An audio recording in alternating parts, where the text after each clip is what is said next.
সম্মানিত কাতার প্রবাসী ভাই বোনরা, আসসালামু আলাইকুম। আশা করি যে যেখানে আছেন, যে অবস্থায় আছেন, সকলেই ভালো আছেন এবং সুস্থ আছেন। আপনারা আজকের এই ভিডিওর মাধ্যমে দারুণ একটি সুখবর সম্পর্কে বিস্তারিত জানতে পারবেন। কাতারে এই মুহূর্তে বিদেশি কর্মীদের জন্য রয়েছে বড় ধরনের একটি সুখবর। কিন্তু কী সেই সুখবর, এই ভিডিওর মাধ্যমে আমি এই সম্পর্কে বিস্তারিত আলোচনা করতে যাচ্ছি।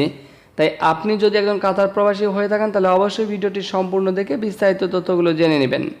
সাথে কাতারের প্রতিনিয়ত সংবাদ পাওয়ার জন্য অবশ্যই আমাদের চ্যানেলটি সাবস্ক্রাইব করে আমাদের পাশেই থাকবেন। চলুন জেনে নেওয়া যাক আজকের সংবাদের বিস্তারিত। কাতারে বসবাসরত নির্দিষ্ট শ্রেণীর বিদেশি নাগরিকদের জন্য এসেছে গুরুত্বপূর্ণ একটি কর্মসংস্থানের সুযোগ। যোগ্য বাসিন্দারা বিশেষ ওয়ার্ক পারমিটের মাধ্যমে কাতারের শ্রম বাজারে কাজ করার অনুমতি পেতে পারেন।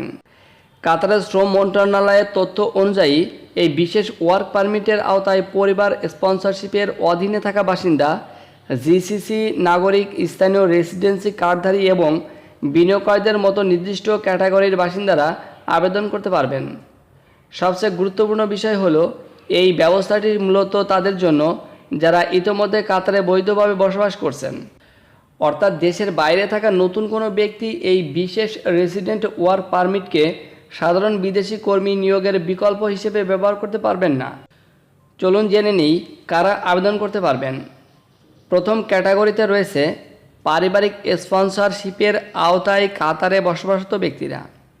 অনেক মানুষ কাতারে স্বামী, স্ত্রী, বাবা মা বা পরিবারের অন্য সদস্যের স্পন্সরশিপে বসবাস করেন।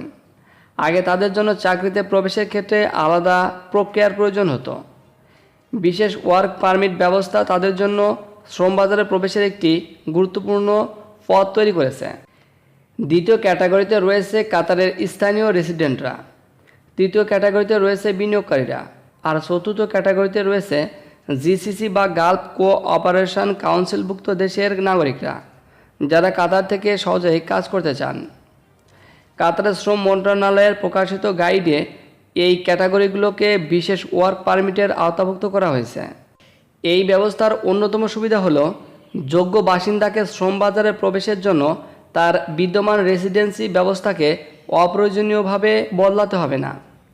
অর্থাৎ কেউ যদি পরিবারের স্পন্সরশিপে কাতারে বৈধভাবে বসবাস করেন এবং তিনি নির্ধারিত যোগ্যতার মধ্যে থাকেন, তাহলে বিশেষ ওয়ার্ক পারমিটের মাধ্যমে নির্দিষ্ট নিয়োগকর্তার অধীনে কাজ করার সুযোগ পেতে পারেন। তবে মনে রাখতে হবে যে এটি সবার জন্য উন্মুক্ত কোনো সাধারণ ওয়ার্ক পারমিট নয়। আবেদনকারীর রেসিডেন্সি ক্যাটাগরি, প্রয়োজনীয় নথিপত্র এবং অন্যান্য শর্ত যাচাই করা হবে। কাতারের শ্রম মন্ত্রণালয় 2023 সাল থেকেই বিভিন্ন রেসিডেন্ট ক্যাটাগরির জন্য অনলাইনে ওয়ার্ক পারমিট আবেদন ব্যবস্থা চালু করেছে, যার মাধ্যমে প্রতিষ্ঠানগুলো কাতারে বর্তমানে বসবাসরত এসব ক্যাটাগরির মানুষের জন্য ওয়ার্ক পারমিটের আবেদন করতে পারে। তাই কাতারে থাকা প্রবাসীদের জন্য মূল বার্তা হলো, আপনি যদি পরিবার স্পন্সরশিপ, স্থায়ী রেসিডেন্সি, বিনিয়োগকারী রেসিডেন্সি বা যোগ্য জিসিসি ক্যাটাগরির মধ্যে থাকেন, তাহলে এই বিশেষ ওয়ার্ক পারমিট আপনার জন্য গুরুত্বপূর্ণ হতে পারে। কাতার প্রবাসীগণ, এই ছিল এখনকার মতো গুরুত্বপূর্ণ সংবাদ। পরবর্তী সংবাদের মাধ্যমে আমি আপনাদেরকে জানাবো এই পারমিট পেতে ঠিক কী কী শর্ত লাগবে, কাতার আইডি ও রেসিডেন্সির মেয়াদ কত থাকতে হবে এবং পারমিট পাওয়ার পর কোথায় কাজ করতে হবে।